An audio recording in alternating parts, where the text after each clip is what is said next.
जो कब्र में भी काम आएगा, उसकी मिलाद मनाने पे मेरे अजीज तुझे तकलीफ क्या है? बल्कि तुझे तो ये कहना चाहिए कि उस जाने वफा के लिए सब कुछ कुर्बान कर दिया जाए, तो भी हक तो ये है कि हक अदा ना हुआ।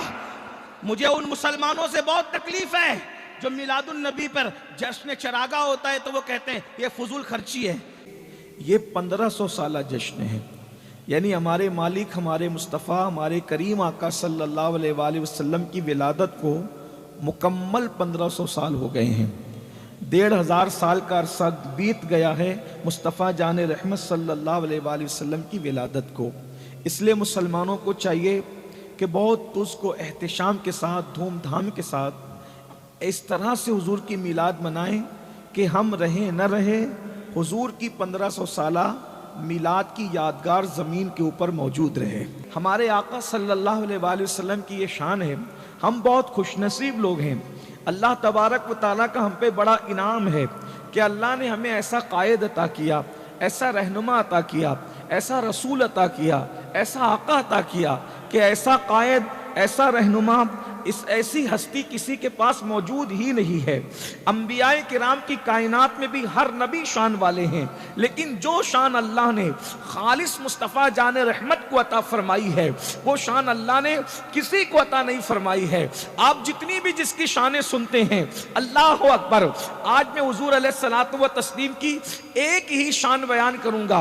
हुजूर के उश्शाक यहाँ पर मौजूद हैं, वो सिर्फ मुस्तफ़ा जान रहमत के नाम पर आए हैं, बल्कि मैं भी हुजूर के नाम पे आया हूं और आप भी हुजूर के नाम पर आए हैं, बल्कि वल्लाह हम पैदा भी हुजूर के लिए हुए हैं। मेरे इमाम फरमाते हैं, जमीनो जमा तुम्हारे लिए, मकीनो मकान तुम्हारे लिए, चुनीनो चुना तुम्हारे लिए, बने दो जहां तुम्हारे लिए, दहन में ज़बा तुम्हारे लिए, बदन में है जा तुम्हारे लिए, हम आए यहाँ तुम्हारे लिए, हम आए यहाँ तुम्हारे लिए, हम आए यहाँ तुम्हारे लिए, उठे भी वहां तुम्हारे लिए, उठे भी वहां तुम्हारे लिए। इसी मसलक को हजरत बेदम शाह वारसी ने बयान किया था।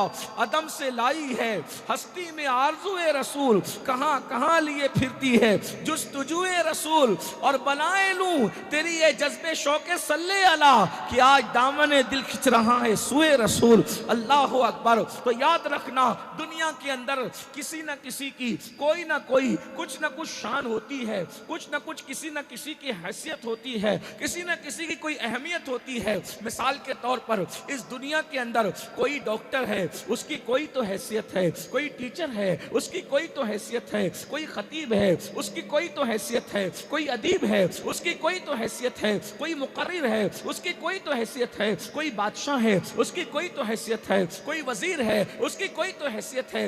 दुनिया में हैसियत वाला बनना बहुत बड़ी बात नहीं है। लोग तो नाच कर भी हैसियत बना लेते हैं, लोग तो बंदरों को नचा कर भी हैसियत बना लेते हैं, लोग तो दौलत कमा कर भी हैसियत बना लेते हैं। लेकिन आइए आज अपने नबी की वो शान सुनते हैं जिस दिन किसी की कोई शान नहीं होगी, जिस दिन किसी की कोई हैसियत नहीं होगी, जिस दिन किसी को कोई मकाम नहीं दिया जाएगा, बल्कि अल्लाह अकबर, उस दिन का हाल ये होगा, उस दिन की कैफियत ये होगी। आप जरा गौर से सुनते जाएं ताकि कलेमा किसका पढ़ते हो उनकी अहमियत दिलों में पता चले। अपने जैसे बशर का कलमा नहीं पढ़ा है, किसी बड़े भैया कहलाने वाले का कलमा नहीं पढ़ा है, गांव के चौधरी कहलाने वाले का कलमा नहीं पढ़ा है। कलमा तुमने जिसका पढ़ा है उस नबी की शान अंबिया की कायनात अंबिया में भी अल्लाह ने किसी को उन जैसी शान अता नहीं फरमाया। क्या शान है जरा सुनो। एक दिन वो आएगा, एक दिन वो आएगा जिस दिन के बारे में अल्लाह फरमाता है मालिकी यौमिद्दीन, अल्लाह रोज़े जज़ा का मालिक है। उस दिन किसी को कलाम करने की जुर्रत नहीं है। कुरान मुकद्दस कहता है यौम यक़ूमुर रूह वल मलाइका सफ़्फ़न ला यतकल्लमूना इल्ला मन अज़िन। उस दिन जिब्रील और सारे फरिश्ते, जिब्रील अलैहिस्सलाम सय्यदुल मलाइका, सिदरा का मकीन, और उनके साथ सारे फरिश्ते अल्लाह की हैबत से थर थर कांपते होंगे। ये कैफियत उस दिन हजरत जिब्रील की होंगी। सारे अंबिया अम्बिया की ज़बान पर भी अम्बिया किराम अल्लाह के मकबूल बंदे हैं। ये कोई छोटे लोग नहीं हैं, ये बहुत बड़े लोग हैं। अल्लाह के इंतखाब को अम्बिया कहते हैं, अल्लाह के मुंतखब करदा बंदों को अम्बिया कहते हैं, चुने हुए में चुने लोगों को अम्बिया कहते हैं। लेकिन उस दिन अम्बिया किराम की शान भी ये होगी, नफसी नफसी कहेंगे, नफसी नफसी इज़हबू इला गैरी, नफसी नफसी इज़हबू इला गैरी, नफसी नफसी इज़हबू इला गैरी। हजरत आदम भी यही कहेंगे। नफसी नफसी का मतलब अगर आप लें तो ये कि आज मुझे तो अपनी जान की पड़ी है, मुझे तो आज अपनी जान की परवाह है। जरा गौर तो फरमाएं उस दिन की कैफियत क्या होगी जब अंबिया किराम ये कहेंगे नफसी नफसी इज़हबू इला गैरी। और ये कोई मजबूरी नहीं है, ये कोई उनकी बेइज्जती नहीं है, बल्कि ये उनकी शान है। अल्लाह के खौफ की वजह से, अल्लाह के डर की वजह से, अल्लाह की खशियत की वजह से अगर कोई नफसी नफसी कहता है तो ये भी उसकी अपनी शान है, ये भी उसका अपना मकाम है। हम इस एतबार से देखते हैं। लेकिन याद रखना, अंबिया किराम जब अंबिया की जबान पे नफसी नफसी होगा तो आप मुझे बताएं किसकी उस दिन क्या हैसियत होगी, उस दिन किसका क्या मकाम होगा। लेकिन अब आइए, कायनात के हर इंसान को पता होना चाहिए कि जब फरिश्तों को कलाम करने की जुर्रत नहीं होगी, फरिश्ते थर थर कांपेंगे। हत्ता के फरिश्तों का सैयदो सरदार हजरत जिब्रील अलैहिस्सलाम खुद भी थर थर कांप रहे होंगे। उस दिन अंबिया की जबान पे नफसी नफसी होगा। कोई अल्लाह की बारगाह में हाजिर होने की हिम्मत और जुर्रत नहीं करेगा, कोई अल्लाह से कलाम करने की हिम्मत और जुर्रत नहीं करेगा। उस दिन अल्लाह तुम्हारे और मेरे रसूल को वो मकाम अता फरमाएगा कि वो मकाम अल्लाह किसी को अता नहीं करेगा। पहले उनकी शहजादी का एक मकाम सुन ले, फिर अंदाजा कर लेना जब बेटी को ये मकाम हासिल होगा तो बाबा को क्या मकाम हासिल होगा। उसी दिन जिस दिन कोई किसी का पुरसाने हाल नहीं होगा, ना माँ बेटे को पहचानेगी, ना बेटा माँ को पहचानेगा। खून के रिश्ते हरफे गलत की तरह मिटते होंगे, खून के रिश्ते ख्वाबे शर्मिंदा की तरह टूटते होंगे। अल्लाह अकबर।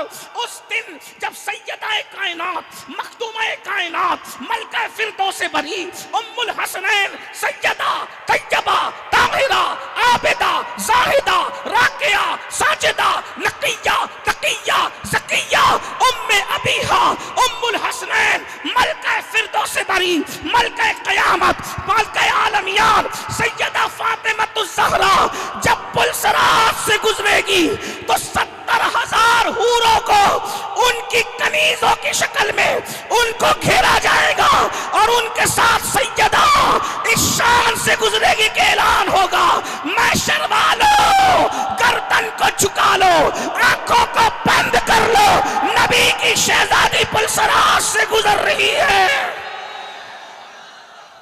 इस पर अंदाजा करें, जिसकी शहजादी शान की मालिक होगी क़यामत में, जिसकी बेटी को ये मकाम हासिल होगा, उसके बाबा को अल्लाह क्या मकाम अता फरमाएगा।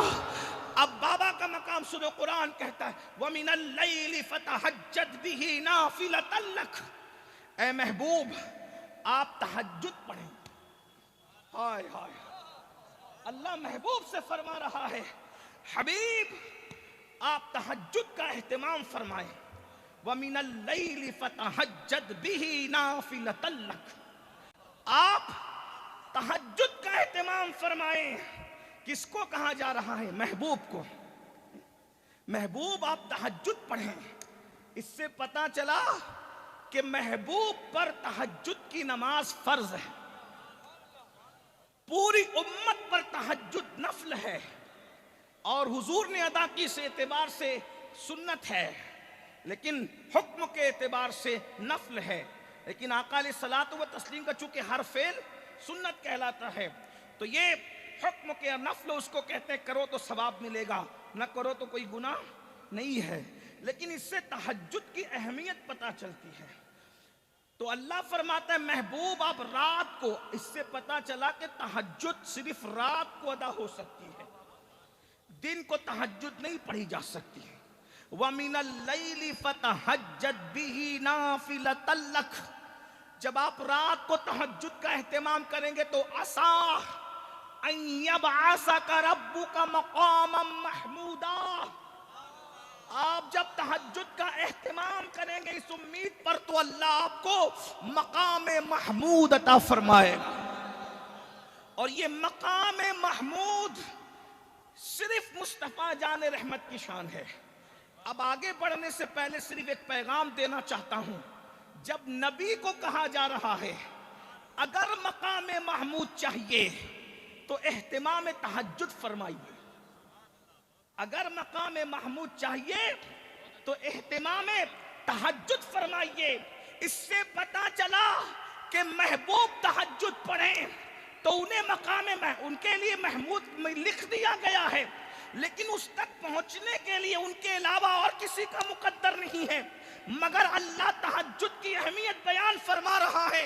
अब मुसलमानों आपसे कहता हूं, अगर कोई हाजत हो, कोई हाजत दरपेश हो, कोई मुश्किल दरपेश हो, अल्लाह से कोई अपना मामला मनवाना हो, तो आप कहते हैं ना जब कोई चीज किसी से मनवानी होती है तो उसको जो बहुत पसंद होता है आप वो लेकर के जाते हो। यार काम बनाना है, कलम पसंद है तो कलम दे दो, काम बनाना है, खुशबू पसंद है तो खुशबू दे दो, काम बनाना है, तारीफ पसंद है तो तारीफ दे दो, काम बनाना है, कपड़े पसंद है तो कपड़े दे दो। बिला तमसील कुदरत के यहाँ अगर काम बनाना है, बड़े से बड़ा काम बनाना है, तो जब सब सो जाएं, आधी रात को उठो और उठ करके ताजा वुजू करो और वुजू करके तहज्जुद पढ़ो और फिर अल्लाह के यहाँ गिड़गिड़ाओ। इंशाअल्लाह आप जो मुराद मांगोगे अल्लाह वादा फरमाता है। जब मेरे बंदे सो जाते हैं और कोई नमाज पढ़ के मेरी बारगाह में गिड़गिड़ाता है, हम उसको मांगी हुई नहीं देते सिर्फ, बल्कि जो मांगता है मांगने से सिवा अता कर देते हैं। आज मुसीबतों को लेकर के तुम बहुत परेशान हो मेरे भाई, ये बच्चे की परेशानी, वो बेटी की तकलीफ, वो रिश्ता नहीं आता, वो घर में मुसीबत, तहज्जुद पढ़कर तो देखिए, अल्लाह अकबर। लेकिन मैं उस कौम से मुखातिब हूँ कि जो कौम फजर नहीं पढ़ती, उसको मैं तहज्जुद की बात कर रहा हूँ। लेकिन हम लोग मायूस नहीं हैं, नहीं इकबाल मायूस अपनी किश्ते वीरा से, जरा नम हो तो ये मट्टी बड़ी जरखेज है साकी, कोई तो सुनेगा, कोई तो अमल करेगा। और इतने बड़े जलसे में मेरे किसी एक भाई ने भी अमल कर लिया। मेरे भाई तहज्जुद पढ़ के देखो, लेकिन तहज्जुद उसी की कबूल है जो पांचों वक्त की पढ़ता है फिर तहज्जुद पढ़ता है। ऐसा नहीं होगा कि ना फजर पढ़ी ना इशा पढ़ी और तहज्जुद के लिए खड़े हो गए, ऐसा नहीं। तहज्जुद की बरकत क्या है? जिस तरीके से वर्जिश करने से हमारी बॉडी बनती है, वैसे तहज्जुद पढ़ने से हमारी रूह ताकतवर होती है। और जब रूह ताकतवर, तवज्जो करना, जब हमारी बॉडी, हमारा जिस्म ताकतवर होता है तो अल्लाह अकबर, पहली चीज तो हम खूबसूरत नजर आते हैं, दूसरी चीज हम हर काम कर लेते हैं, वजन उठाना हो, चलना हो, ये करना हो, वो करना हो। लेकिन जब रूह ताकतवर होती है तो आसमानों पे उठती है तो लौहे महफूज को देख लेती है, और सीने पे उठती है तो दिलों के हाल देख लेती है। अल्लाह अकबर। रूह की ताकतवर होने के लिए तहज्जुद बहुत जरूरी है। तो सूफिया के दिल से जाके पूछो, हजरत हमारे मुर्शिद सैयदना मखदूम अशरफ जहांगीर सिमनानी रदी अल्लाह ताला अन्हु इरशाद फरमाते हैं, सुबह के वक्त जाकर यानी आखिरी रात के आखिरी पहर में इबादत करके मुझे जो मकाम और मर्तबे हासिल हुए हैं, किसी इबादत की वजह से वो मकाम मुझे हासिल न हो सका। इससे पता चलता है कि रात के आखिरी वक्त में इबादत करना किस कदर अजीम है, किस कदर उसकी बरकत है, किस कदर उसके फयूज हैं। इसलिए मुसलमानों को चाहिए, अगर अपनी तकदीर जगाना है तो रात के आखिरी वक्त में जागना सीखो। जो रात के आखिरी वक्त में जगता है उसकी तकदीर कभी सोती नहीं है, उसकी तकदीर हमेशा जाग जाती है। लेकिन अफसोस, शोमिए किस्मत, मेरी कौम पर कौन मातम करे, मेरी कौम के हालात पर कौन रोना रोए। अल्लाह अकबर। ये कौम रात के 3-3, 4-4 बजे तक जागती है और फजर के वक्त तो सोती पड़ी रहती है। याद रखो, ये रात देर गए तक जागने का सिलसिला बंद करो। अगर कोई काम न हो, इशा पढ़ के सो जाया करो और रात के आखिरी पहर में उठो। एक बात मैं ये कह दूं, जो रात के आखिरी पहर में जागकर खुदा की बारगाह में गिड़गिड़ाना सीख लेगा, इंशाअल्लाह उसको किसी तावीज की जरूरत नहीं पड़ेगी, उसको किसी के दरवाजे पर भीख मांगने की जरूरत नहीं पड़ेगी, उसको कहीं पर गिड़गिड़ाने की जरूरत नहीं पड़ेगी। वो कभी न कहेगा कि मेरी बेटी को रिश्ते नहीं आते, इसलिए कि रात के आखिरी वक्त में गिड़गिड़ाने की फजीलत अलग है। बहरहाल मेरा उन्वान आज वो नहीं। कभी याद दिलाएं तो उस पर गुफ्तगू होगी, लेकिन कोशिश करना। मैं अपने जवानों से कहता हूं, बहुत से मेरे जवान ऐसे हैं ना, कहते हैं हजरत इतनी बड़ी बड़ी डिग्री लेकर घूम रहे हैं, नौकरी नहीं मिलती। मैं कहता हूं मेरे अजीज, रात के आखिरी हिस्से में गिड़गिड़ा के देख, खुदा मिल जाता है, नौकरी की औकात क्या है। कोई कहता है बेटी को रिश्ता नहीं आता, खुदा के यहाँ गिड़गिड़ा के देख रात के आखिरी हिस्से में, फिर देख उस वक्त के गिड़गिड़ाने की बात ही अलग है। उस वक्त जब रोगे ना कोई देखने वाला होगा, ना कोई सुनने वाला होगा। अल्लाह अकबर, तुम होंगे, तुम्हारा यार होगा, और उस वक्त रोने का मजा ही कुछ और है। जब आंसू मोटे मोटे टपकते हैं तो दिल के बोझ पर जो हिमालय रखा है वो अल्लाह अकबर ऐसे उतरता है जैसे आटे से बाल निकाल लिया जाता है, वैसे तुम्हारे दिलों से मुसीबतों का पहाड़ उठा लिया जाता है। थोड़ा करके तो देखो, मेरी कौम सब हम लोगों से करवाना चाहती है, खुद कुछ नहीं करना चाहती। दुआ आप कीजिए, तावीज आप दीजिए, वज़ाइफ आप कीजिए, ये आप कीजिए, वो आपकी मेहनत करना सीखो। मेहनत अल्लाह के रसूल से कहा जा रहा है, फतहज्जद बिही नाफिलतन लक, आप तहज्जुद का एहतमाम कीजिए। मर्तबा क्या नसीब होगा, मकाम महमूद आपको मिलेगा।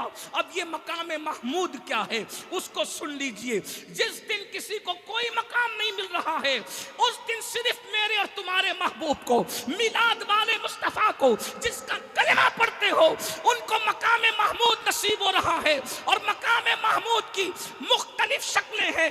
पहली शक्ल ये बताई जाती है कि मकाम महमूद ये होगा कि अल्लाह अपने अर्श पर, तवज्जो, अल्लाह अपने अर्श पर अपने साथ अपने महबूब को बिठाएगा। वो अल्लाह जो बैठने उठने से पाक है, वो अल्लाह जो आने जाने से पाक है। इस पर आप समझ नहीं पाए कि बात कितनी बड़ी है।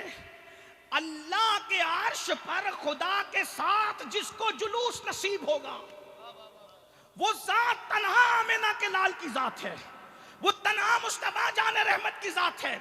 समझाने के लिए, सिर्फ मिलाने के लिए कहूं, अगर आप किसी बड़े वजीर और अमीर के साथ किसी को बैठा देख ले तो क्या कहते हैं, यार इसकी शान क्या है कि इसको फला बादशाह ने अपने बाजू में बिठाया, अपनी कुर्सी पे बिठाया, वजीर ने बिठाया, अमीर ने बिठाया, एमएलए ने बिठाया, बादशाह ने बिठाया। बिला तमसील, करोड़ बार बिला तमसील, मेरा अल्लाह बैठने उठने से पाक है। लेकिन फरमाया, मेरे इमाम लिखते हैं कि खुदा अपने अर्श पर मुस्तफा जान रहमत को बिठाएगा, जिसको शाया है अर्शे खुदा पर दुरूस जुलूस, जिसको शाया है अर्शे खुदा पर जुलूस, है वो तमकीन वाला हमारा नबी, है वो तमकीन वाला हमारा नबी। ये शान अपने नबी की है। फिर दूसरी बात, एक बात इमाम ने और लिखी, अल्लाह फरमाता, इमाम लिखते हैं कि अल्लाह उस दिन अपनी कुर्सी पर अपने महबूब को बिठाएगा। ये और उससे बड़ी बात है, तवज्जो तो फरमाए ना, गौर तो कीजिए। ये शान किसकी होगी?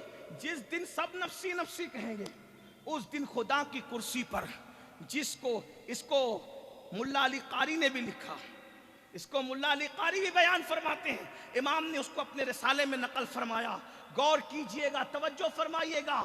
हजरते अल्लाह अकबर साहिब नसीमुर रियाज भी इस तरफ इशारा करते हैं कि अल्लाह रब्बुल इज्जत अपनी कुर्सी पर, मैं किताबों के नाम इसलिए ले रहा हूं कि अगर आप काउंट करना चाहें तो देख सकते हैं।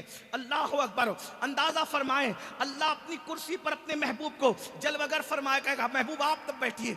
जरा गौर तो कीजिए। उसके बाद तीसरी बात यह है कि महबूब के हाथ में एक हम्द का झंडा दिया जाएगा, और जब हम्द का झंडा दिया जाएगा उस दिन नबी की शान ये होगी, कयामत के दिन नबी की शान ये होगी, हम्द का झंडा। उसको मकाम महमूद इसलिए कहते हैं कि वो हम्द का झंडा जब हुजूर अलैहिस्सलाम के हाथ में दिया जाएगा, हुजूर फरमाते हैं वो झंडा मैं अपने हाथ से अली इब्ने अबू तालिब के हाथ में दे दूंगा।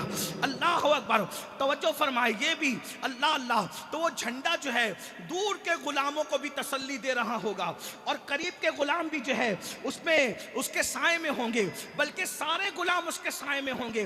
गुलाम तो गुलाम है। अंबिया के बारे में भी फरमाया कि कयामत के दिन सारे अंबिया आदम से लेके ईसा तक सब मेरे झंडे के नीचे होंगे। वला फख्र, और मैं फख्र नहीं करता इस बात पे, ये इस पे भी तवज्जो करें। आका फरमाते सारे अंबिया मेरे झंडे के नीचे होंगे, वला फख्र, मैं इसमें फख्र नहीं करता। लोग कहते क्यों फख्र नहीं करते, तो फख्र की बात है।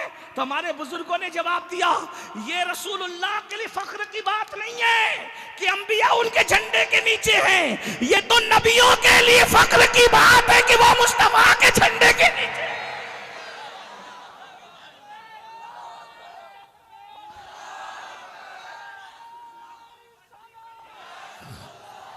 अंदाजा तो फरमाए, सारे अंबिया, ये कयामत के दिन अपने नबी की शान है, अपने नबी की अजमत तो जरा पहचानो। नबी के बारे में कुछ भी नहीं जानते, जिसका कलमा पढ़ते हो 1500 साल जश्न मना रहे हो। कितने मुसलमान हैं जिन्होंने पूरी सीरतुन नबी पढ़ी है? कम से कम एक मर्तबा हुजूर की पूरी सीरत ही पढ़ लो, हुजूर की शान ही पढ़ लो, तो पता चले कि कलमा किसका पढ़ते हो। अल इबरीज में इमाम अब्दुल अजीज दब्बाग लिखते हैं कि जिब्रील अलैहिस्सलाम को सिर्फ खिदमत मुस्तफ़ा के लिए पैदा किया गया है। तवज्जो फरमाए, जो सिदरा पे रहते हैं वो जिब्रील अब्दुल अजीज दब्बाग अल इबरीज, साहिब अल इबरीज, इनकी बड़ी शान है। ये हजरत खिजर अलैहिस्सलाम के डायरेक्ट शागिर्द हैं। आप जा करके किताब इनकी देखें, वो फरमाते हैं कि जिब्रील अलैहिस्सलाम ने फरमाया कि मुझे अल्लाह ने मुहम्मदुर रसूलुल्लाह की खिदमत की वजह से पैदा फरमाया। और उसके बाद फिर जिब्रील अलैहिस्सलातु व तस्लीम के हवाले से लिखते हैं कि जिब्रील को अल्लाह ने जितने मर्तबे अता फरमाए हैं वो खिदमत मुस्तफ़ा की वजह से अता फरमाए हैं। जिसकी खिदमत करके जिब्रील सैयदुल मलाइका का मनसब पाए। जब खातिम की शान का ये आलम है तो मखदूम मुस्तफ़ा जान रहमत की शान का आलम क्या होगा? इससे अपने नबी की अजमत का अंदाजा तो कीजिए। तो फरमाते हैं कि मैं सारे अंबिया मेरे झंडे के नीचे होंगे। और उसके बाद फिर सुन लीजिए, अल्लाह के रसूल सल्लल्लाहु अलैहि वसल्लम के हाथ में जो मकाम, जो हमद का झंडा होगा और मकाम महमूद पर हुजूर फाइज होंगे। तो जब हुजूर को अल्लाह देखेगा, जैसा कि उसकी शान है, तो अल्लाह हुजूर को देखेगा। और उस दिन, जिस दिन ना, मैं अपने जुमले में कह दूं बुरा मत मानना, उस दिन ना किसी की दादागिरी चलेगी, ना उस दिन किसी की बाबागिरी चलेगी। उस दिन अपने नबी की शान ये होगी कि अल्लाह अपने महबूब को देखेगा और महबूब को देखकर अल्लाह महबूब की शान बयान करेगा। अल्लाह अपने महबूब की शान बयान, वो दिन कैसा दिन होगा जरा गौर कीजिए। अल्लाह अपने महबूब की शान बयान करेगा। जब अल्लाह को देखेंगे अंबियाए किराम कि अल्लाह अपने महबूब की शान बयान कर रहा है, तो अंबियाए किराम भी अल्लाह को देख करके भाई अल्लाह महबूब की शान बयान कर रहा है, तो सारे अंबिया मेरे नबी की शान बयान करने लगेंगे। जब अंबिया को लोग देखेंगे तो मोमिनीन नबी की शान बयान करने लगेंगे। जब मोमिनों को देखेंगे तो जो यहाँ नहीं मानते वो काफिर और मुनाफिक भी मेरे नबी की शान बयान करने लगेंगे। यानी मैदान महशर में क्या मजा आएगा। एक हस्ती होगी जिसको मुस्तफा जान रहमत कहते हैं, और पूरा मैदान महशर, जहां 1-2 लाख नहीं, 1-2 करोड़ नहीं, 1-2 अरब खरब नहीं, अव्वलीन और आखिरीन सब जमा होंगे और सबका नारा होगा मोहम्मद हमारे।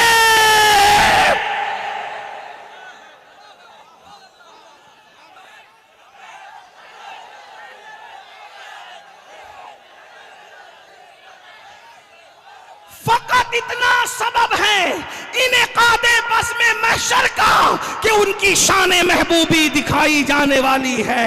सब लोग हुजूर की शान बयान करेंगे। उस वक्त तो बरेली का ताजदार कहता है हमारी भी तो कोई तमन्ना होगी, हमारी भी तो कोई आरजू होगी। अरे सब नबी की शान, अल्लाह नबी की शान बयान कर रहा है, आदम और खलील नबी की शान बयान कर रहे हैं, औलिया सहाबा अंबिया सब नबी की शान बयान कर रहे हैं, हत्ता के मुनाफिक और मोमिन भी नबी की शान बयान कर रहे हैं। उस वक्त इमाम कहते हैं हमारी तमन्ना क्या है, सबाब वो चले कि बाग फले, वो फूल खिले कि दिनों भले, लिवा के तले सना में खुले हमारी जमात तुम्हारे लिए।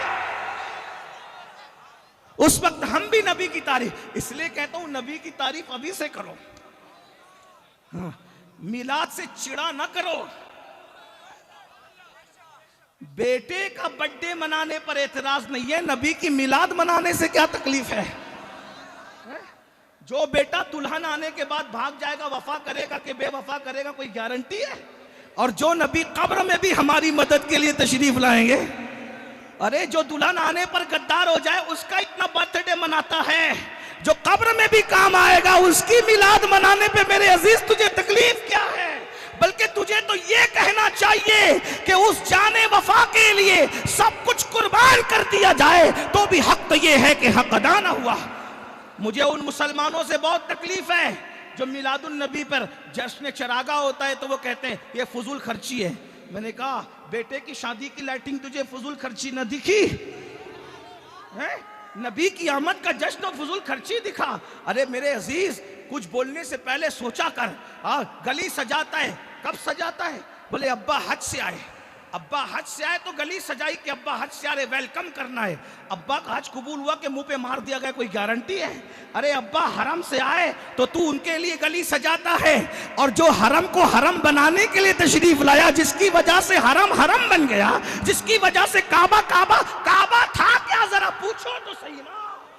1500 साल पहले काबा क्या था, जरा कोई सोचो तो सही ना। अरे वो तो 360 सनम कदों का अल्लाह अकबर मरकज़ महवर बना दिया गया था। जिसने काबे की इज्जत को बहाल किया है उसे मिलाद मुस्तफा कहा जाता है। काबे को बुतों से पाक किया, काबे की हुर्मत को बहाल किया, हरम की इज्जत को बहाल किया, ये मुस्तफ़ा जान रहमत की शान है। मेरा उन्वान वो नहीं, लेकिन इतना जरूर कहूंगा, हर मुसलमान को चाहिए कि मिलाद मुस्तफ़ा में शिरकत करे। नहीं कुछ लगा सकते हो तो अपने घर के आगे एक बल्ब भी लगा दिया करो ताकि पता चले कोई आने वाला है। हाँ, घर उसके सजते हैं ना जिसके यहाँ कोई आने वाला हो। हाँ, आप हुजूर से रिश्ता रखते हो। मैं तो लोगों को कहता हूँ, लोग कहते हैं ये झंडे लगाने से क्या होता है? मैंने कहा झंडा लगाने से पता चलता है कि आपकी पार्टी कौन सी है। हाँ, झंडा लगाने से पता चलता है आपकी जिसका झंडा उसकी पार्टी है, उसी की पार्टी का, वो पूछना नहीं पड़ेगा जिसका झंडा लगा है उसकी पार्टी का आदमी है। मिलाद का झंडा लगा लो, पता चलेगा मुस्तफ़ा जाने रहमत का गुलाम है। किसी को चिढ़ाने के लिए नहीं भाई, सिर्फ अपनी अकीदत के इजहार के लिए। मिठाई बांटो, गरीबों का ख्याल करो, मुफलिसों का ख्याल करो, बेवाओं के सर पे चादरें डालो, बीमारों की जाकर इयादत करो, बीमारों को फल फ्रूट तकसीम करो। मुल्क हिंदुस्तान में लोग दरख्त काट काट करके मुल्क का माहौल खराब कर रहे हैं, इसलिए आप दरख्त लगाओ ना। हुजूर की आमद पर झंडे लगाने के साथ, भाई झंडे तो बारिश तोड़ सकती है, लेकिन इतने दरख्त लगा दो कि पूरा मुल्क हरा हरा हो जाए। और यहाँ जो मौसम खराब होने लगता है और इस तरीके से जो है वो धूल मट्टी लोगों को बीमार कर रही है, जब मिलाद के नाम पे दरख्त लगेंगे तो फिर धूल मट्टी का भी जो है वो असर नहीं पड़ेगा, मौसम बर्बाद हो रहे उसका असर नहीं पड़ेगा। ये जो बारिश आगे पीछे होती है, सर्दी आगे पीछे होती है, धूप आगे पीछे होती है, अगर मुसलमान नौजवान कुछ तहिया करने के काम बहुत है, कुछ लोग हॉस्पिटल बनाए, कुछ लोग स्कूल बनाए, कुछ लोग कॉलेज बनाए, कुछ लोग दरख्त लगाएं, कुछ बेवाओं की मदद करें, कुछ लोग दुरूद शरीफ की नजर हुजूर की बारगाह में पेश करें। काम करने के बहुत है, करने वाला चाहिए। मिलाद की यादगार नहीं कुछ कर सकते, अपने आंगन में एक दरख्त लगा। कितने लोग, हजारों लोग मौजूद हैं, हर बंदा अगर मिलाद नबी के दिन 12 रबीउल अव्वल को एक दरख्त लगाएगा, मेरे प्यारे भारत के अंदर हजारों दरख्त सिर्फ जयपुर की सरजमीन पर नजर आएंगे। और जब भी हम दरख्त देखेंगे तो कहेंगे झंडा तो निकल गया, लेकिन ये हरी पत्तियां अभी तक मिलाद की यादगार है। करने के काम है करो, और जब तक वो दरख्त अल्लाह का जिक्र करता रहेगा उसका अजर अल्लाह तुम्हें अता फरमाता रहेगा। ये करने के काम है, कीजिए ना। तो मैं अर्ज ये कर रहा था कि हुजूर अलैहिस्सलाम की सारी सब लोग शान बयान करेंगे, सब शान बयान करेंगे। अब सुन लीजिए, मुख्तलिफ मराहिल होंगे मैशर के।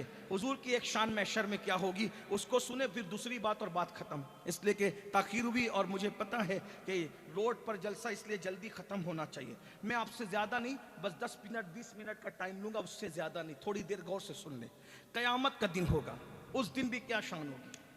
सब लोग मैदान महशर में परेशान हो जाएंगे, इसलिए कि महशर ऐसा होगा। भाई बात करूं ना, आप थक तो नहीं रहे खड़े खड़े हैं? जो खड़े उनसे पूछ रहा हूं, आप तो बैठे भाई, वो जो खड़े उनसे पूछ रहा हूं। 2-4 हाथ उठते हैं तो मुझे समझ में नहीं आता है। एक बार सब मिलकर बुलंद आवाज से दुरूद शरीफ पढ़ लें। सल्लल्लाहु अलैहि नबी व अस्हाबी व सल्लम। सलातुम व सलामन अलैका या सय्यदी या रसूल अल्लाह, सलातुम व सलामन अलैका या जद्दल हसन वल हुसैन। बस 2 बातें पेश करना है, 2 बातें सुन ले, बात पूरी करता हूँ। आज जल्दी ज्यादा देर तक गुफ्तगू नहीं करूंगा, मौसम भी प्रोग्राम की हिमायत में नहीं है, वो डरा रहा है। तो बस इतनी सी बात। तो मैशर में सब परेशान हो जाएंगे, सब परेशान, सब मतलब सब। अब किसे मैं तर्क करूं, किसका इंतखाब करूं, सब परेशान हो जाएंगे। सब परेशान होंगे, सब परेशान होकर जमा होंगे। अब तवज्जो कीजिए, इस तरफ तवज्जो कीजिए। सब जमा हो जाएंगे और जमा होकर वो आपस आपस में मशवरा करेंगे, प्लान करेंगे, भाई बहुत मुसीबत है, बहुत तकलीफ है, बहुत परेशानी है। मैं रिवायत को अपने अल्फाज के जामे में पेश कर रहा हूँ, खुलासे के साथ। उलमा की तवज्जो चाहता हूँ दुआ लेने के लिए, क्योंकि आप ये ना समझे कि ये तो रिवायत में नहीं है तो आया कैसे, तो वो रिवायत का मफहूम होगा, रिवायत से हटी हुई कोई बात नहीं होगी, उसका इतने मजमुआ होगा, ठीक है। तो सब लोग परेशान होकर मशवरा करेंगे, आपस में प्लान करेंगे, भाई परेशान बहुत है, अल्लाह बहुत जलाल फरमा रहा है। इतना जलाल इससे पहले अल्लाह ने कभी नहीं किया, इसके बाद भी इतना जलाल का इजहार अल्लाह नहीं, उस दिन जलाल मंजूर होगा, बहुत जलाल, बहुत जलाल। और कौन अल्लाह? जो करोड़ों माओ से ज्यादा हमसे प्यार करता है। इतना जलाल के फरिश्ते भी सामने आने की हिम्मत नहीं कर रहे हैं, कोई बात करने की हिम्मत नहीं कर रहा है। तो कहेंगे भाई इस मुसीबत से कोई तो निजात दिलाए, इस मुश्किल से कोई तो। ये हदीस में सिहाए सित्ता की रिवायत पढ़ रहा हूं मैं आपके सामने। लोगों को सिहाए सित्ता से प्यार है, हमें भी प्यार है, हम सिहाए सित्ता से पढ़ रहे हैं आपके सामने। तो सब परेशान होंगे, मैं मफहूम पढ़ रहा हूं, लेकिन गौर करें बहनों की भी तवज्जो। भाई इस मुसीबत से, मुसीबत से निकलना तो है, करें क्या करें? कोई जाएगा? नहीं जाएगा, किसी की नहीं चलेगी, ना मुफस्सिर साहब की, ना मुकर्रिर साहब की, ना पीर साहब की, ना अदीब साहब की, ना खतीब, ना डॉक्टर, ने किसी की कुछ नहीं चलना है। बादशाह लोगों के भी वहां मुंह नहीं खुलेंगे, वो पूछा जाएगा लेमनिल मुल्क, आज किसकी बादशाहत है? बहुत धींगा मस्ती करते थे ना दुनिया में, बताओ आज किसकी बादशाहत है? जवाब देने की भी औकात नहीं रहेगी, सारा सन्नाटा होगा। तो फिर खुद अल्लाह खुद ही जवाब देगा, लिल्लाहिल वाहिदिल कहार, आसरी वाहिद कहार की हुकूमत, किसी की हुकूमत नहीं है। वो दिन मौत को भी अल्लाह मौत का मजा चखाएगा, उसे मैदान महशर कहते। मौत की भी मौत होगी, मौत की भी डेथ हो जाएगी, मौत को भी मौत आएगी। जिस मौत ने सबको मारा है, उस मौत को भी अल्लाह मार डाले। अल्लाह अल्लाह है, वो मैदान महशर है। सुनिए, सब जमा हुए, भाई क्या इस मुसीबत का हल क्या है?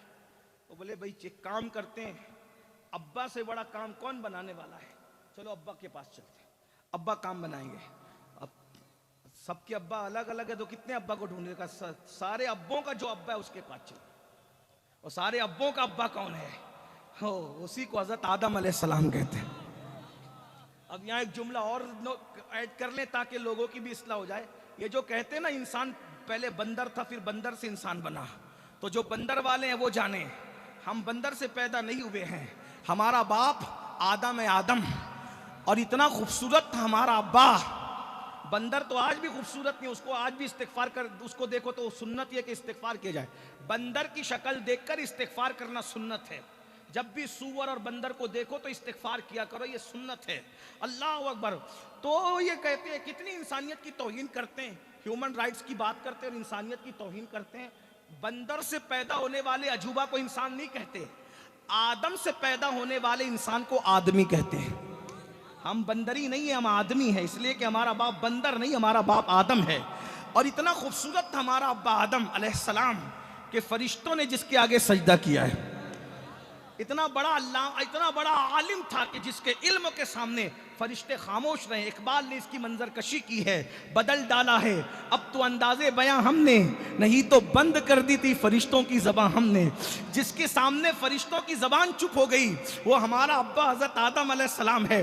बहरहाल सुन ले अब अब्बा जी की शान, बड़े हमारे शान वाले अब्बा जी है आदम अलैहिस्सलाम। आदम अलैहिस्सलाम भाई चलो अब्बा जी के पास, सबके अब्बों का अब्बा तो अब्बा ही है। अब्बा के पास आए, अब्बा जी ये सब आपकी औलाद परेशान है, तकलीफ में, मुसीबत में है, आप अल्लाह की बारगाह में चलिए, पहले नबी है आप पहले तशरीफ लाए ना ज़मीन के ऊपर, आप चलिए अल्लाह से हमारी सिफारिश कीजिए और अल्लाह से बख्शवा दीजिए। आदम अलैहिस्सलाम कहेंगे नहीं नहीं, ये काम मैं नहीं कर सकता, आज नफसी नफसी इज़्हबू इला गैरी, तुम्हारे अब्बा का आज ये काम नहीं है, अब्बा तुम्हारा शान वाला है लेकिन आज अब्बा का ये काम नहीं है, किसी और के पास जाओ। इज़्हबू इला गैरी, इशारा होगा नूह अलैहिस्सलाम के पास, फिर उनको सानिया आदम कहते हैं, वो भी सबके अब्बा है। नूह अलैहिस्सलाम का तूफान नूह के बाद जितने बच्चे पैदा हुए उन सबके अब्बा को नूह अलैहिस्सलाम कहते हैं, सानिया आदम है ये। फिर चलो भाई अब दूसरे नंबर के अब्बा के पास, तो वो सबके अब्बा है, उनके पास मुख्तसर ये कि उन्होंने भी कह दिया नफसी नफसी इज़्हबू इला गैरी, आज मैं भी नहीं किसी और के पास। फिर ये सारा काफिला, अब आप सोच रहे हैं, तसव्वुर में लाइए, मैशर में कितने लोग होंगे, कितने लोग होंगे भाई, कितने, करोड़ों नहीं, अरबों खरबों, और सब तादाद ही फेल है। पहला इंसान से लेकर आखिरी इंसान तक सारे मसलक के लोग हैं। इसीलिए कहता हूं सब मसलक छोड़ो भाई, सब मसलक छोड़ो, वो मसलक पकड़ो जिसे सवाद आजम कहते हैं, जो सहाबा का मसलक है, जो अहले बैत का मसलक है, जो 1450 साल पुराना मसलक है। बहरहाल तो अब थोड़ा तसव्वुर में ना, मैं नौजवानों की का तसव्वुर चाहता हूं। देखो कुछ बातें तसव्वुर में भी सुनने की होती है। तसव्वुर है आपका, अरबों खरबों, कई करोड़, कई खरब, कई खरबों लोग एक साथ जब किसी मैदान में घूमेंगे तो उस मैदान में घूमने की कोई शक्ल तसव्वुर में आती है? उसको क्या नाम दे सकते हैं आप? अगर मैं अपने ज़ौक़ के मुताबिक नाम दूं तो उसको आप जुलूस का नाम दे लें। भाई जुलूस इसी को कहते हैं ना, सारी भीड़ जमा होकर के इकट्ठा घूमती है किसी के नाम पे, किसी के नाम पे घूमती है ना।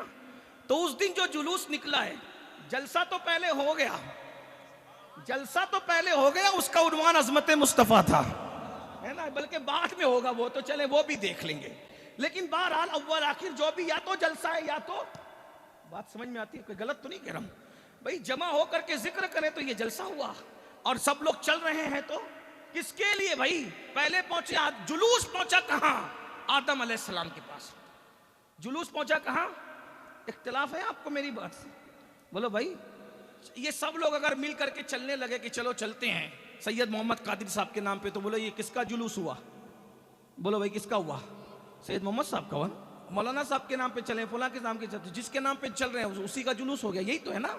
बोलो भाई है कि नहीं है? इलेक्शन के नाम पे चले तो इलेक्शन का जुलूस हो गया, सिलेक्शन के नाम पे चले तो सिलेक्शन का हो गया, सियासी लीडर के नाम पे चले उसका। तो अब मैदान महशर में जो जुलूस चल रहा है वो ढूंढ किसको रहा है? यहां जुलूस पे पाबंदियां लगाने की बात करने वालों, वहां भी तो कोई जुलूस होगा, जरा ये भी तो देखो ना भाई। इसलिए थोड़ा सा जलसे जुलूस से जला मत करो। हाँ, ये जलने की चीज नहीं है। नबी तुम्हारे भी है, नबी हमारे भी है।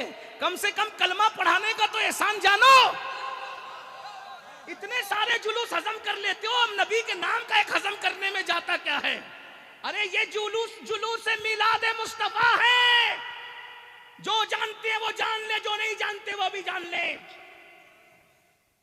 दाढ़ियां रखने वाले भी जान ले और दाढ़ियां मुंडाने वाले भी जान ले, कलमा पढ़ने वाले भी जान ले, कलमे के मुनकिर भी जान ले। हिंदुस्तान की आजादी में 80% किसी ने रोल अदा किया है तो वो जुलूस मिलाद मुस्तफा है। आप क्या समझते हैं? आप क्या समझते हैं? पब्लिक जमा करने का बहाना बना था ये जुलूस मिलाद मुस्तफा। पब्लिक जुलूस जमा करने का बहाना बन गया और जिक्र मुस्तफा के सदके में मुल्क की आजादी का सबब भी बन गया।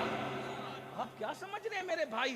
हिकमत से काम किया करो, इस तरीके की बातें ना किया करो। उनसे भी कहता हूँ, कलमा तो तुमने भी पढ़ा है, कलमा पढ़ने का तो एहसास कर लो। थोड़ी सी बात है ना, नहीं करते चुप रह जाओ यार। चलो ये तो नसीब की बात है। कोई सियासी लीडरों के लिए जुलूस निकालता है, कोई महबूब खुदा के लिए निकालता है, नसीब की बात है। लेकिन बारह थोड़ी देर चुप रह लिया करो।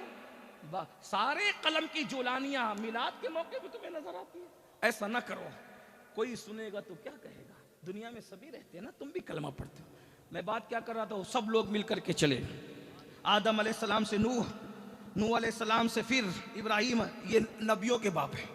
अबुल अंबिया, वो कहेंगे नफ्सी। मुख्तसर कर रहा हूँ इसलिए कि मैं आज देख रहा हूं कि जयपुर वाले मुझे हैरत से क्यों देख रहे हैं।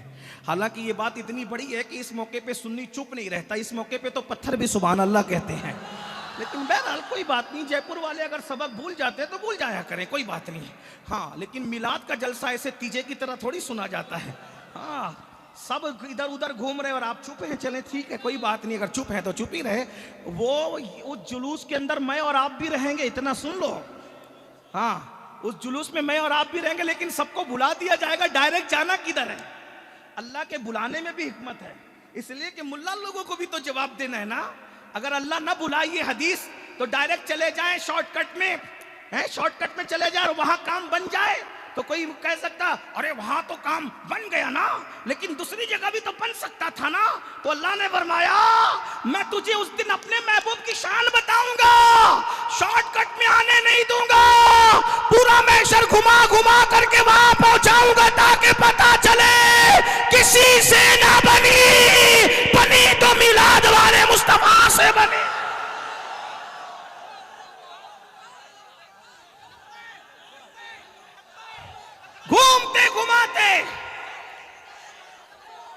इतने इतने सारे अलग अलग नारा लगाने से एक ही नारा लगा दो, मोहम्मद हमारे, मोहम्मद हमारे, मोहम्मद हमारे। बस एक में सब आ गया। लेकिन जब लगाए तो सब एक साथ लगाए, वरना ना लगाए। तवज्जो है आपकी सबके पास। अच्छा घुमाया कहां? घुमाया कहां? मासूमों के पास घुमाया। बात समेट रहा हूं भैया, बस थोड़ी देर। ऐसे एक दूसरे को बिठाओगे तो मैं ही बैठ जाऊंगा।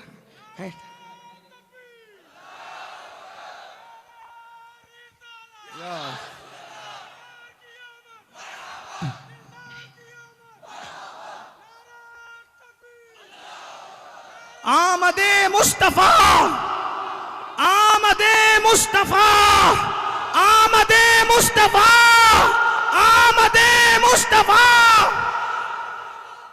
सुभान अल्लाह। थोड़ी देर तवज्जो कर लें इधर, अब कोई बात नहीं करेगा। सारे मासूमों के पास घुमाया, कोई भी एक कम शान वाला, सब शान वाले, सब शान वाले। बिल आखिर ये मजमा पहुंचते पहुंचते ये जुलूस, अब मैंने इसको जुलूस ही बताया ना, ये जुलूस पहुंचते पहुंचते पहुंचा ईसा अलैहिस्सलाम। वो भी कहेंगे नफसी नफसी, जब वो लगे मैं नहीं कर सकता। तो किधर जाएं? तो कहा आज एक ही जगह तुम्हारा काम बनेगा। आज जो तुम्हारी मुश्किल कुशाई कर सकता है, जो मुश्किल कुशा है, हाँ? आज कहते हैं ना अल्लाह के सिवा कोई मुश्किल कुशा नहीं। मुश्किल कुशा का मतलब क्या हुआ? है? जो मुश्किल को हल कर दे वो मुश्किल कुशा है। मुश्किल कुशा तो मुफ्ती भी है।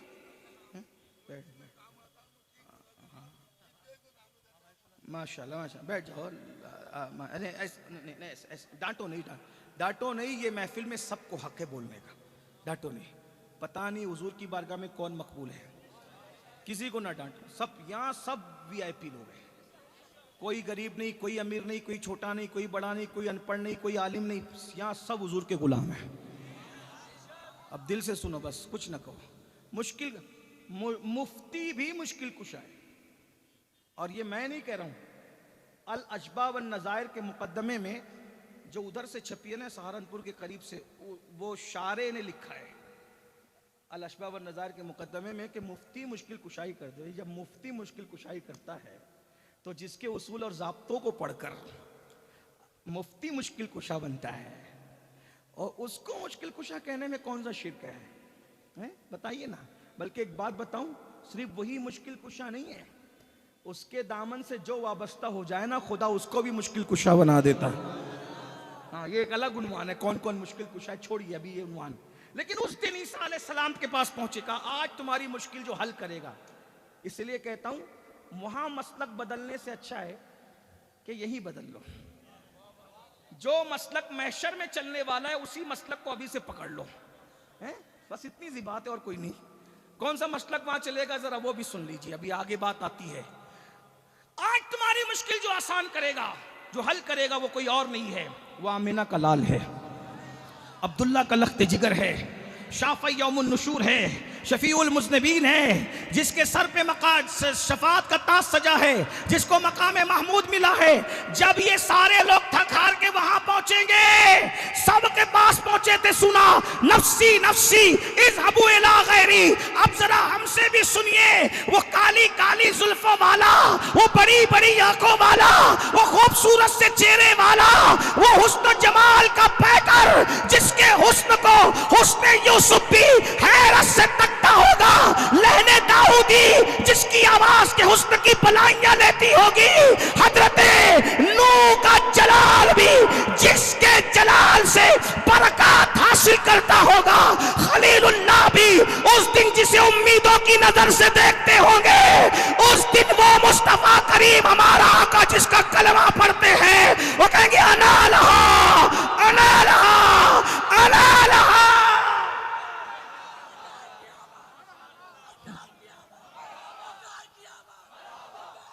बस एंड गुफ्तगू का एंड, अना लहा, आओ चलो आओ, मैं तुम्हारी बख्शिश कराता हूं।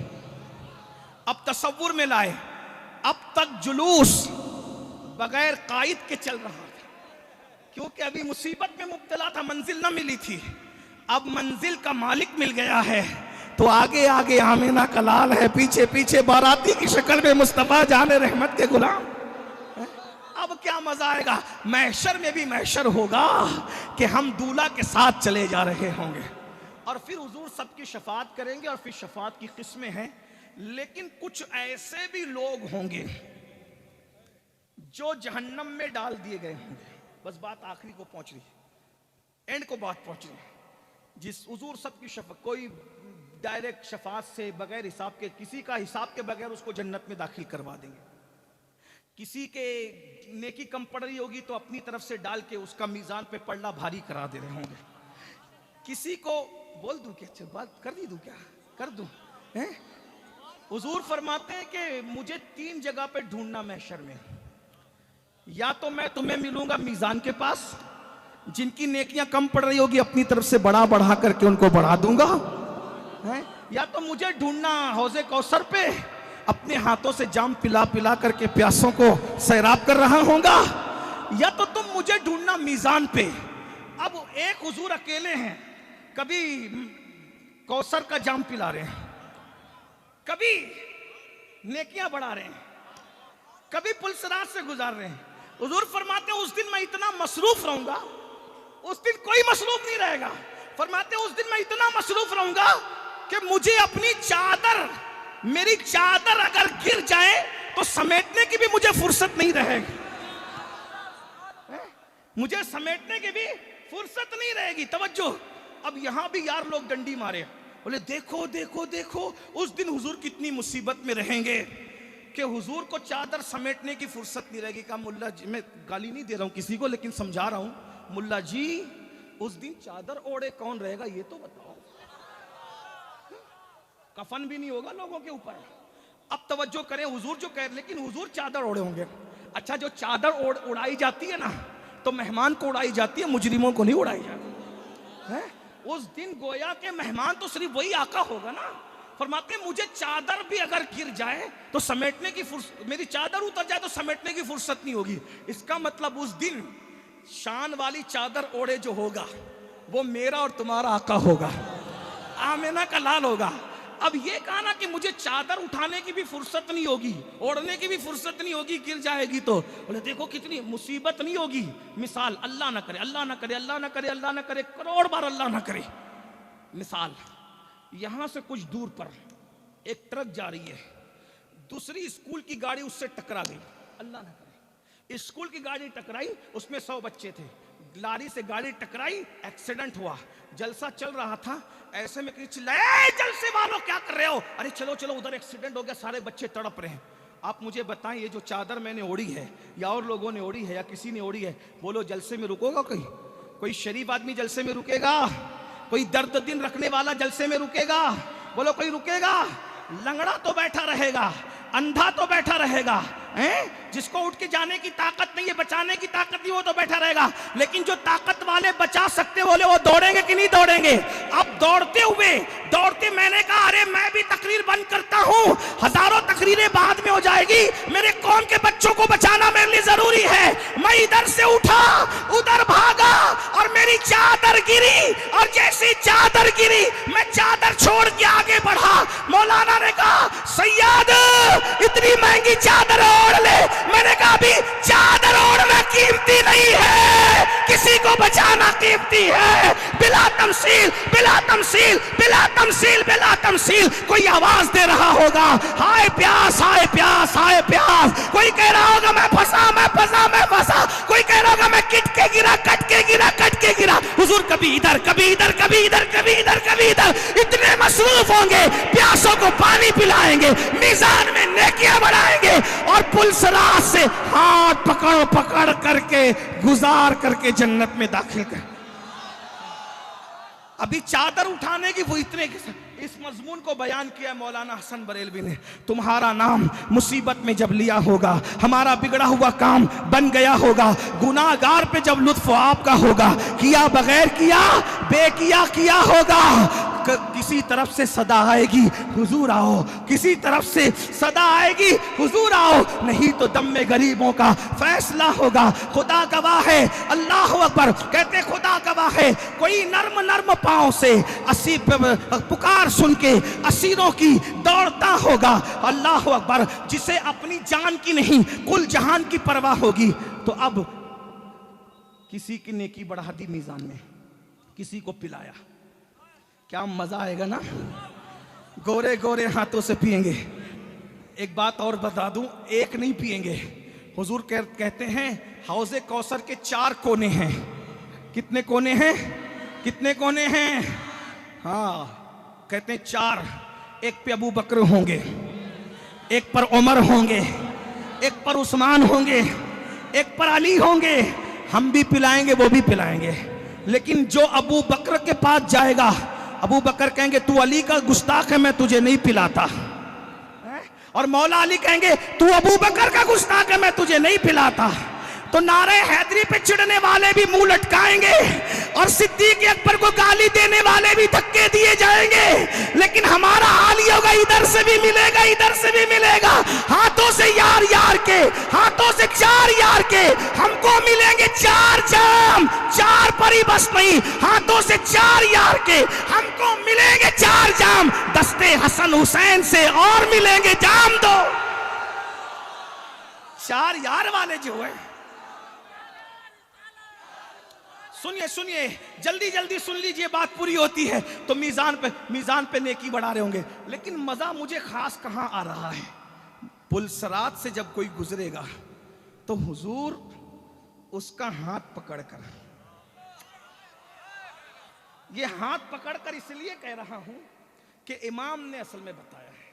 कहते हैं, पहले ये कहते हैं, लेट हो रहा हूं थोड़ा सा, पहले ये कहते हैं अहले सिरात रूह अमी को खबर करें, जाती है उम्मते नबवी फर्श पर करें। मैं पहले बयान कर चुका, आपके यहाँ बहुत लंबा बयान कर चुका हूँ, अभी इसको छोड़ता हूँ। लेकिन ये कहा जा रहा है कि जिब्रील को भाई इत्तला कर दो कि जिब्रील अलैहिस्सलाम ने कहा था ना कि जब आपकी उम्मत पुलसरात से गुजरी तो मैं अपने पर को उनके पैरों के नीचे बिछा दूँ। वही जाओ जिब्रील को कहो कि अब उम्मत गुजर रही, पर आके बिछा दो। लेकिन जब गैरत इश्क ने कहा, यही जब तेरे पास मखदूम जिब्रील है तो तू खादिम को क्यों पुकार रहा है? उनकी शान भी अपनी जगह, लेकिन पुल से उतारो, पुल से उतारो या रसूल अल्लाह, पुल से उतारो, राह गुजर को खबर न हो, और जिब्रील पर बिछाएं तो पर को खबर न हो। उतारो उतारो उतारो। उतारने का मुझे तसव्वुर आता है कि कलाई उनके हाथ में होगी। हाय हाय हाय, महशर में भी क्या महशर होगा। तसव्वुर करें, कलाई उनके हाथ में होगी और वो पकड़ के जब उतारेंगे तो बोलो कोई टेंशन होगा, कोई तकलीफ होगी? अरे कलाई हाथ में ना भी, अगर वो कहे रब्बे सल्लिम रब्बे सल्लिम रब्बे सल्लिम, तो बोलो सलामती से गुजरो कि नहीं गुजरोगे? तो कहा फिर अब पुलसरात से ऐसे सीधे सीधे नहीं गुजरने का। जब पुलसरात बाल से ज़्यादा बारीक है, तलवार से ज़्यादा तेज़ है, तो हाथ हुजूर के हाथ में है, हुजूर की दुआ कर रहे हैं रब्बे सल्लिम, तो सीधे सीधे क्यों गुजरे? अब जब महबूब दिख रहा है ना, तो महबूब के सामने क्या करना है? वज्द करना है। तो फिर उसमें क्या मजा? कहता रजा पुल से अब वज्द करते गुजरिए। यार सामने हो तो फिर कौन वज्द ना करे ना। रजा पुल से अब वज्द करते गुजरिए कि है रब्बे सल्लिम सदाए मोहम्मद। ये तो एक हो गया। दूसरी बात सुनिए, कुछ लोगों को जहन्नम में डाल दिया गया, उनको भी हुजूर बचाएंगे। बस ये आखिरी बात। लेकिन कैसे बचाएंगे वो भी बड़ी मजेदार बात है। कैसे बचाएंगे? सैयद आगे आ जाते तो मजा आता। इतनी आजिज़ी अच्छी नहीं कि नजर भी ना हो, पेट घुमा कर देखना पड़े हैं। हाँ, कुछ चेहरे ऐसे होते हैं जिनको देखकर बोलने का लुत्फ अलग है ना। हाँ हाँ, हम भी अकीदत रखते हैं, सादात से सादात होकर भी सादात से अकीदत रखते हैं। थोड़ा आगे भी आकर के बैठ जाइए, इधर आकर अच्छा लगेगा। दुरूद शरीफ पढ़ने से मियां आप भी बैठे ये इधर, मियां इधर आ जाए। रब्बे सल्ले व सल्लिम दाइमन अबदा। जहन्नम में लोग गिर चुके हैं। अब तवज्जो, जहन्नम में लोग गिर चुके हैं। अब जहन्नम में गिर चुके तो उसमें से अब भी भाई जो मैशर में अब सब नफसी नफसी करे, तो जहन्नम के अंदर से निकालना किसने? किसी का काम है ये? हैं? बोलो भाई, किसी का काम है ये? नसीर उनके सिवा कोई भी है रसूल ऐसा जो बख्शवाने पर आए तो बख्शवा के चले और शफाअत करे हश्र में, जो रजा की सिवा तेरे किसको ये कुदरत मिली है? तवज्जो, अब गिरने वाले गिर गए। इधर तवज्जो, बात एंड को पहुंच रही है भाई, कहीं भी खत्म हो जाएगी। तवज्जो, जहन्नम में लोग गिर गए, जहन्नम के कुएं में। अब सब शोर हो रहा है, गिरा गिरा गिरा गिरा। समझाने के लिए बताऊं समझाने? ये खिताब और किताब में फर्क होना चाहिए, ये मेरी अपनी सोच है।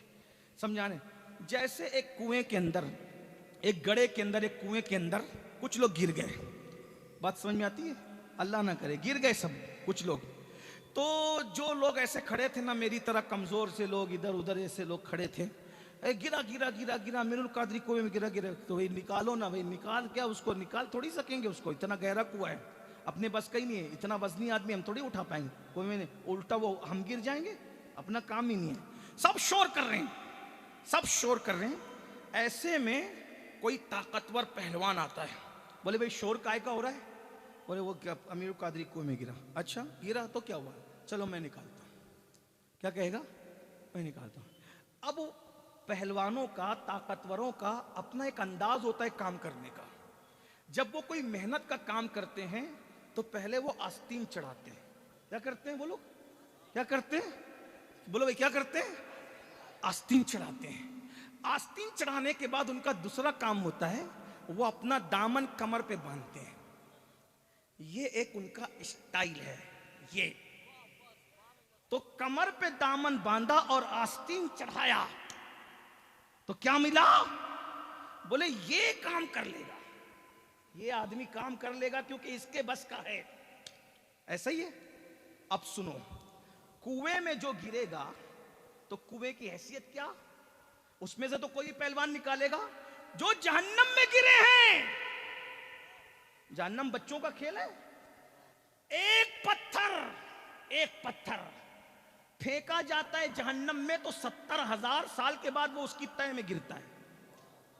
जहन्नम की गहराई 70,000 साल का फासला है। भाई निकालने के लिए इतना बड़ा हाथ भी तो चाहिए किसी का। कौन निकाल पाएगा? बोले कोई नहीं निकाल पाएगा। तो अब वो काम किसका है? तब सैयदी आला हजरत हदायत के बख्शिश में इसको बयान करते हैं। ये काम कौन करेगा? ये आला हजरत का मसलक है। कहते हैं आस्ती रहमत आलम पलटे। तवज्जो है। अगर मैं राजस्थान में ये शेर समझा सका और बात में पूरी कर सका, आपके दिल में हुजूर अलैहिस्सलाम की अजमत का चिराग अगर ज्यादा रोशन हो गया, मेरी निजात है। बस इतने। हुजूर अलैहिस्सलाम कैसे जहन्नम से बचाएंगे हमें, उसको सुन लें। इसी को अहमद रजा कहते हैं।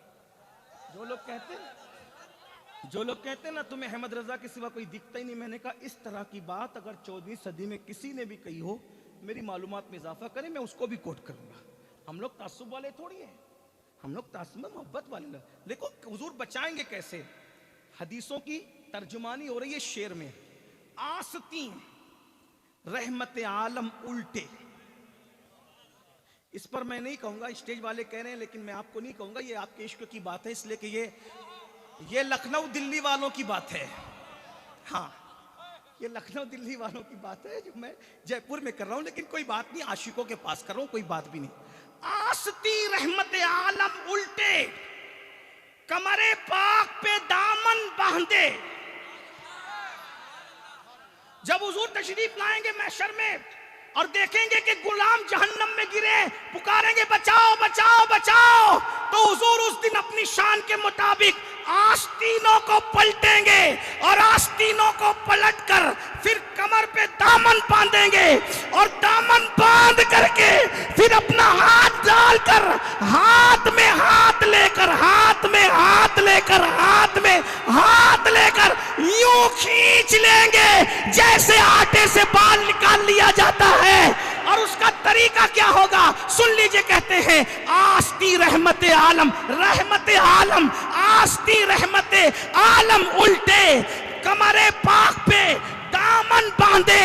हम गुनाहगारों को चाहे दोजख मतलब दोजख के कुएं से, हम गुनहगारों को चाहे दोजख से साफ वो खींच लिया करते हैं। साफ खींच लिया करते हैं। एक बात, कुएं से निकालना हो, आग से निकालना हो, हादसे से निकालना हो, जैसे कोई ट्रक में फंसने जा रहा है तो आप क्या करोगे पता है? इतना बड़ा अल्लामा है, अभी तकरीर सुनिए ना, कहा कि ये गाजी मिल्लत की तरह कह रहे थे, लेकिन अल्लाह ना करे अल्लाह हजार, अगर किसी हादसे में फंस जाए, अमीरुल कादरी को बचाना होगा, इसे पकड़ के अरे चलो देखा, पकड़ लिया ऐसे, किसी का कान पकड़ लिया, किसी दाढ़ी पकड़ ली, किसी की बाल पकड़ लिया, किसी का पैर खींचा।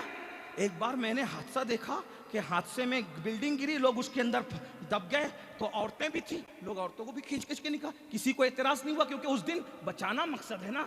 तो कान पकड़ के, गर्दन पकड़ के, बाल पकड़ के, दाढ़ी पकड़ के, अरे दामन पकड़ के, कुछ भी पकड़ के खींचो। उस दिन तो बचाना बड़ी बात है, लोग को इतराज नहीं करे, बहुत अच्छा भाई बचा, कुछ भी पकड़ा खींचा, कान पकड़ा ना, कान ही सही लेकिन बचाया तो सही ना। लेकिन मेरे नबी जब बचाने आएंगे ना तो वो कान पकड़ के, बाल पकड़ के, हाथ पकड़ के, पैर पकड़ के नहीं, उनको ये भी ख्याल होगा कि जहन्नम घसड़ों के दरमियान है, जहन्नम कांटों के दरमियान है, जहन्नम पीपों के दरमियान है, जहन्नम अजाबों के दरमियान है। लेकिन जब निकालेंगे तो ना घसड़ा लगने देंगे, ना तकलीफ होने देंगे, ना कोई और होगा, बल्कि साफ साफ ऐसे हाथ पकड़ा और ऐसे साफ निकाल लिया, न इधर टच, न उधर टच, न उधर टच, ऐसे कैसे जैसे कोई मोहताज आटे से बाल निकाल लेता है, ऐसे मेरे मुस्तफा जाने रहमत अपनी उम्मत को जहन्नम से निकालेंगे। आस्ती रहमत आलम पलटे, कमरे पाक पे दामन बांधे, हम गुनाहगारों को चाहे दोज़ख से साफ वो खींच लिया करते हैं। बताओ, जब मैशर में किसी की नहीं चलेगी वहां उनकी इतनी शान होगी, तो यहां उनकी शान का आलम क्या होगा, यहां उनके मकाम का आलम क्या होगा, यहां उनके मर्तबे का आलम क्या होगा। आओ मिलाद की धूमें मचा दें, मिलाद के डंके बजा दें, हर फर्द बशर को पता चल जाए कि हमारा नबी आया है, हमारे नबी की आमद को 1500 साल हुए हैं, ताकि तारीख विलादत को न भूलें नस्लें। जश्न मिलाद नबी यूं ही मनाते रहिए, हश्र तक डालेंगे हम पैदाइश मौला की धूम, मिस्ल फारस नज्द के दिले गिराते जाएंगे, खाक हो जाए अदू जलकर मगर हम तो रजा, दम में जब तक दम जिक्र उनका सुनाते जाएंगे। खबरदार खबरदार, जुलूस के मौके पे ढोल नहीं बजना चाहिए, जुलूस के मौके पे डीजे नहीं बजना चाहिए, जुलूस के मौके पर छेड़छाड़ नहीं होना चाहिए, जुलूस के मौके पर दिल आज़ार नारे नहीं लगाना चाहिए, जुलूस के मौके पर किसी के साथ गलत फिक्रें नहीं कसे जाना चाहिए, जुलूस के मौके पर आसपास अगर औरतें खड़ी हुई हैं उन पर बदनिगाही नहीं होना चाहिए, जुलूस में दुरूद पढ़ते हुए, सलाम पढ़ते हुए, नाते पढ़ते हुए इतने खूबसूरत अंदाज से चलो कि दुनिया पुकार उठे। 1500 साल के बाद गुलाम इतना खूबसूरत चलता है तो 15 सदियां पहले आमिना के लाल के चलने का आलम क्या होगा। अपने चलने से नबी का चलना याद दिला दो, जलसे करो, जुलूस करो, मिठाइयाँ बांटो हुदूद शरा में रहकर। और एक बात कहता हूँ, पहली शब है, आदत बना लो आज से, हुजूर के नाम पे 1200 मरतबा दुरूद रोज पढ़ेंगे, पूरी जिंदगी पढ़ेंगे। बोलो पढ़ोगे? मुश्किल लग रहा है ना? सल्लल्लाहु अलैहि वसल्लम ये मुख्तसर दुरूद है, सल्लल्लाहु अलैहि वसल्लम ये मुख्तसर दुरूद है, इसको 1200 मरतबा पढ़ोगे तो सिर्फ 25 मिनट में हो जाएगा। जिस नबी ने पूरी ज़िंदगी हमारे लिए दुआएं की, क्या हम उस नबी के लिए 25 मिनट नहीं निकाल सकते? आज कितने लोग वादा करते हैं कि सल्लल्लाहु अलैहि वसल्लम ये मुख्तसर दुरूद मैं ज़िंदगी भर पढ़ूंगा इंशाअल्लाह। वमा अलैना इल्ला